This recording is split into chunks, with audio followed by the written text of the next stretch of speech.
안녕하십니까, 이태일입니다. 미중 무역 전쟁이 지금까지 계속되는 가운데 미국은 중국에 대한 관세를 무려 245%까지 인상했습니다.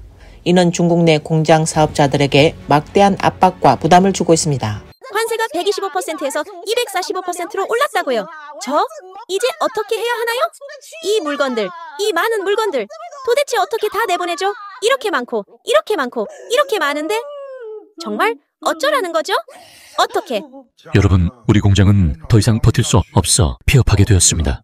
애플의 하청 생산업체 폭스콘 역시 현재 남아있는 회사를 중국에서 이전하고 있습니다. 그럼 관련 영상을 함께 보시겠습니다. 지금은 롱아 폭스콘으로 몰려가지 마세요. 지금은 관세 전쟁의 영향으로 많은 부서에서 주문이 절반으로 줄었거나 아예 주문이 없는 경우도 생겼습니다. 그래서 일부 부서에서는 아예 채용 자체를 중단했습니다. 설령 입사하신다 해도 근무 시간이나 잔업이 거의 없을 수도 있습니다. 지금 폭스콘의 주문이 절반 이상 줄어들었습니다. 우리 공장 노동자들도 잔업이 확 줄었고 일부 부서는 주 5일, 하루 8시간 근무 체제로 전환되었습니다. 이제는 사실상 잔업 자체가 거의 없는 상황입니다. 월급 3,500위안의 단순 생산직 노동자들도 열심히 일해도 추가 수당을 벌 기회조차 없는 실정입니다. 지금 폭스콘은 전부 주 5일, 하루 8시간 근무제예요. 이거 완전히 변형된 구조조정 아닌가요? 지금 도망가지 않으면 앞으로는 땅을 파서 먹고 살아야 하지 않을까요? 매일 야근도 없다면서요? 그럼 월급 진짜 얼마 안 되는 거 아니에요? 한 달에 겨우 3,000위안대 정도예요. 거기서 밥값 빼면 진짜 남는 게 조금도 없어요. 애플사는 2024년 한 해 동안 인도에서 조립된 아이폰 생산량을 전년 대비 약 60% 가까이 급증시켰습니다. 이는 애플이 중국 공급망을 회피하려는 다각화 전략을 본격적으로 가속화하고 있으며 생산 거점 또한 지속적으로 중국에서 철수 중임을 보여주는 것입니다. 미국 기업들이 공급망을 이전할 시간을 확보할 수 있도록 트럼프 행정부는 스마트폰, 노트북, 반도체 칩 등 제품에 대해 한시적으로 대등 관세를 면제하고 있습니다. 즉, 현재 인도에서 생산된 아이폰은 미국에서 관세를 면제받지만 중국에서 생산된 아이폰에는 여전히 관세가 부과되고 있으며 다른 수출 품목과 다를 바 없이 무려 245%에 달하고 있는 것입니다. 이러한 상황은 애플을 비롯한 글로벌 기술 중심 기업들이 중국을 떠나 다른 지역으로 공급망을 더욱 빠르게 이전하게 만들고 있는 것 같습니다. 실제로 애플의 주요 하청업체인 폭스콘 역시 중국 본토 공장에서는 거의 채용을 중단한 상태입니다. 정주 폭스콘이 최근 왜 사람을 안 뽑는지 아시나요? 먼저 정주 폭스콘이 어떤 곳인지 알아야 합니다. 정주 폭스콘은 전 세계 최대의 애플 생산 기지입니다. 애플은 미국 회사인데 최근 관세가 인상되고 있죠. 원래 아이폰 한 대 가격이 1만 위안이었다면 관세가 오르면 2만 위안이 된다고 합니다. 이렇게 비싸진 휴대폰 과연 누가 사겠습니까? 그러니 주문이 없고 그래서 채용도 없는 것입니다. 지금 제가 있는 곳은 용화 폭스콘 남문 그리고 폭스콘 후치그룹 용화 채용센터 앞입니다. 보시다시피 광장에 사람이 전혀 없습니다. 이건 지금 경제 상황이 정말 심각하게 침체돼 있다는 걸 보여주는 장면입니다. 예전에 폭스콘은 주말에도 항상 근무하는 사람들이 있었고 출근하는 사람들로 북적였는데 지금은 사람이 보이지 않습니다. 폭스콘은 이미 2023년과 2024년에 중국 본토에서 철수를 시작했지만 중국 당국은 이를 의도적으로 저지하려는 움직임을 보여왔습니다. 2025년 1월 10일 미국 기술 전문 매체 Rest of World는 폭스콘의 운영 상황에 정통한 소식통을 인용하여 폭스콘은 중국 본토 노동자를 인도 공장으로 파견하는 계획을 잠정 중단했다고 보도했습니다. 비록 중공 당국이 이를 방해하려는 의도를 보이고 있음에도 불구하고 미국의 고율 관세 압박 앞에서 폭스콘은 여전히 대만 인력을 인도 공장으로 파견하고 있습니다. 중공의 이러한 장꾀들은 폭스콘의 마음을 돌리는 데 아무런 도움이 되지 않습니다.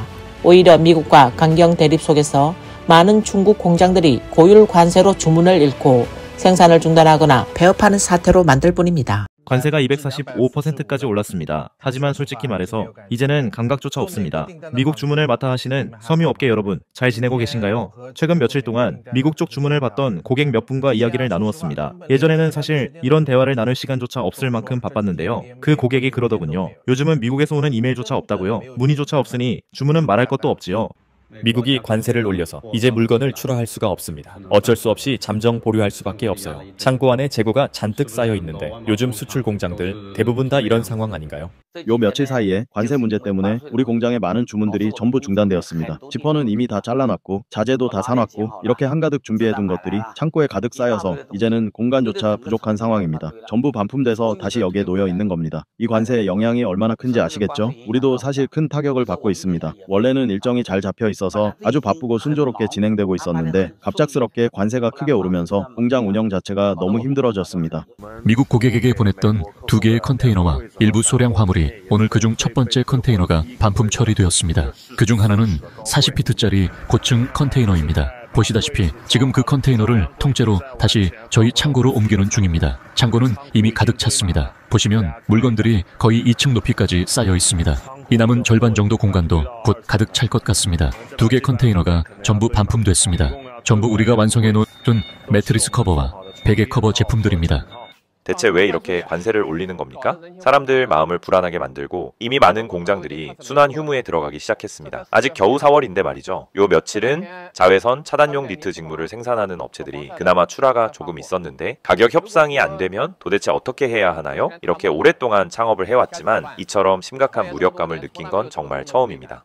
수천 평 규모의 롤러 공장이 결국 폐업을 결정했습니다. 이제는 정말 고철로 팔 수밖에 없는 상황입니다. 저쪽에서는 폐품 수집상이 고철 무게를 재고 있고 지금 현장에 있는 이 기계 장비들이 조금이라도 돈이 될지는 잘 모르겠습니다. 현장에는 선반, 밀링 머신, 암형 드릴 등 다양한 장비들이 있고요. 혹시 여러분이 필요로 하시는 게 있는지 한번 봐주세요. 예를 들어 이 보편형 선반은 아마도 6140 모델인데 가이드 레일 상태가 양호합니다. 사장님은 고철 단가만 좀 높게 쳐주면 좋겠다며 가져가 달라고 하십니다. 이쪽에 있는 또 다른 6140 선반은 남쪽 지방에서 온 것으로 보이고 상태도 정말 좋아 보입니다. 가이드 레일도 매우 깔끔하고 사장님은 약간의 돈을 주면 된다고 합니다. 여기 쌓여있는 이 기계들도 그냥 고철로 팔 준비를 하고 계십니다. 그리고 이 기계는 대련산 6150 모델, 길이 2m짜리입니다. 이것도 외관 상태 아주 좋고 실사용에도 전혀 문제 없습니다. 불과 이틀 전까지만 해도 가동 중이었지만 결국 공장을 접기로 하셨습니다. 크로스오버 전자상거래 전문 매체 판매자의 집과 종합정보 서비스 플랫폼 전소시계의 보도에 따르면 최근 동관시에 있는 덕콩 전기제품 유황공사는 직원들에게 공식 통지문을 발송했습니다. 해당 통지문에 따르면 미국의 추가 관세 부과 등 외부 경제 환경의 변화로 고객사로부터 생산 주문을 일시 중단한다는 통보를 받았고 향후 가격을 다시 조정한 후 고객사와 재논의할 예정이라는 설명이 있었습니다. 이에 덕콩전기 경영진은 오는 4월 11일부터 한 달간 휴가에 들어가기로 결정했으며 휴가 기간에는 노동법에 따라 기본급이 지급될 예정이라고 밝혔습니다. 또한 퇴사를 선택하는 직원에게는 즉시 급여를 정산해 줄 것이라고도 덧붙였습니다. 보도에 따르면 미중 간의 고율 관세 압박이 극심해지면서 양국 무역은 사실상 마비 상태에 들었었고 만일 관세 전쟁이 더욱 격화되고 양측이 조속히 협상 테이블로 돌아가지 못할 경우 항공, 해상 운송의 노선 중단, 공장 가동 중단과 같은 사례가 지속적으로 늘어날 가능성이 높다고 전했습니다. 한편 동관시 덕콩전기제품 유황공사는 2007년 3월 10일에 설립된 기업으로 가전제품의 연구개발, 제조, 판매를 아우르는 종합제조업체입니다. 이 회사의 제품들은 주로 유럽과 미국 등 해외 시장에 수출되고 있었으나 미중 간의 고율 관세 전쟁 속에서 결국 공장 가동을 멈출 수밖에 없는 상황에 부닥쳤습니다. 이는 현재 많은 중국 제조업체 현황의 축소판이기도 합니다. 올해 광주 의류시장은 시작도 하기 전에 끝나버린 건지 아니면 애초에 시작조차 안 된 건지 모르겠어요. 저는 광주에서 의류 가공 일을 한 지 거의 10년이 다 되어가는데요. 이번처럼 아무 일도 없는 황금 시즌은 처음 겪어봅니다. 한창 돈 벌어야 할 시기에 이렇게 손 놓고 있다니요. 보이시죠? 이렇게 큰 공장이 예전에는 여러 개의 생산 라인이 바쁘게 돌아갔는데 올해는 세상에 일하는 사람이 겨우 몇 명뿐입니다. 올해 온주는 정말 어떻게 돌아가는 건지 모르겠습니다.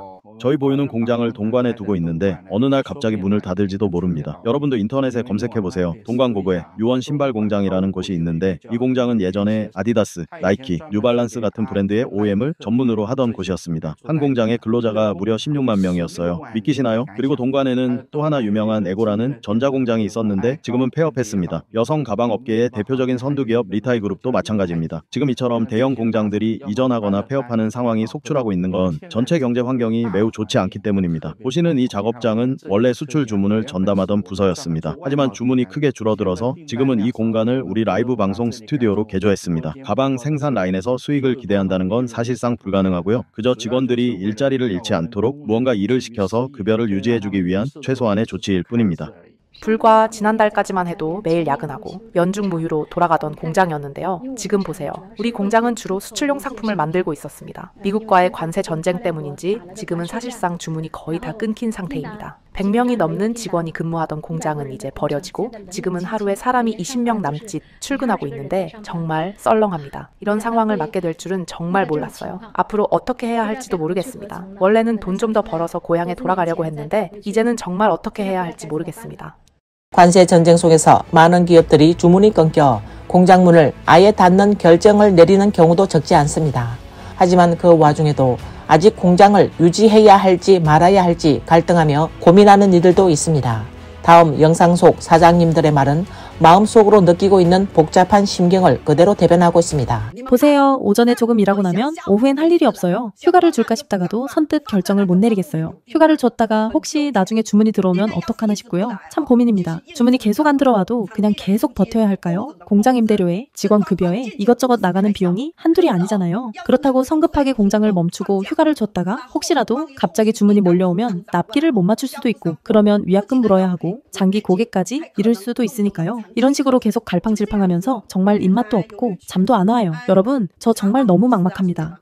관세 전쟁은 공장들의 주문에 심각한 영향을 줄 뿐만 아니라 화물차 운전기사들까지도 간접적으로 실직하게 만드는 상황을 초래하고 있습니다. 이번 관세 전쟁 때문에 저도 완전히 망했습니다. 예전에는 매일 주회에 한 번 갔다가 중산에서 다시 물건을 싣고 돌아오는 일을 했는데요. 그 두 곳 공장 모두 수출업체였거든요. 결국 두 공장 다 문을 닫아버려서 저도 일자리를 잃고 실직자가 됐습니다. 지금은 어디 가서 일을 구해야 할지도 모르겠습니다. 자유아시아 방송의 보도에 따르면 독립시사평론가 최신고는 이번 관세 전쟁과 관련하여 다음과 같이 밝혔습니다. 중국 당국이 자신감을 갖고 있는 이유는 무엇보다 중국이 거대한 생산 능력을 보유하고 있고 저비용, 저인권이라는 구조적 우위를 가지고 있다는 것을 믿고 있기 때문이라고 말했습니다.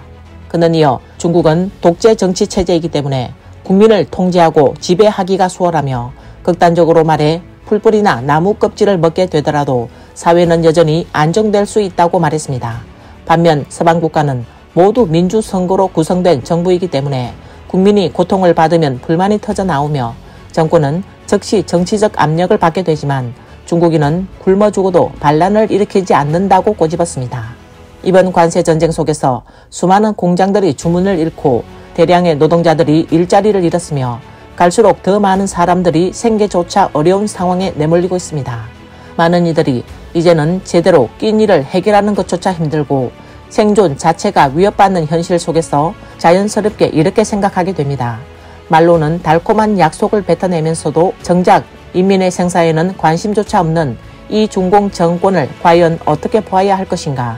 그리고 민중의 분노가 한번 점화되면 그 순간부터 중공이 맞이하게 될 운명은 순식간에 산산이 붕괴되는 처참한 상황이 될 것입니다. 오늘 뉴스는 여기까지입니다. 시청해주셔서 감사합니다.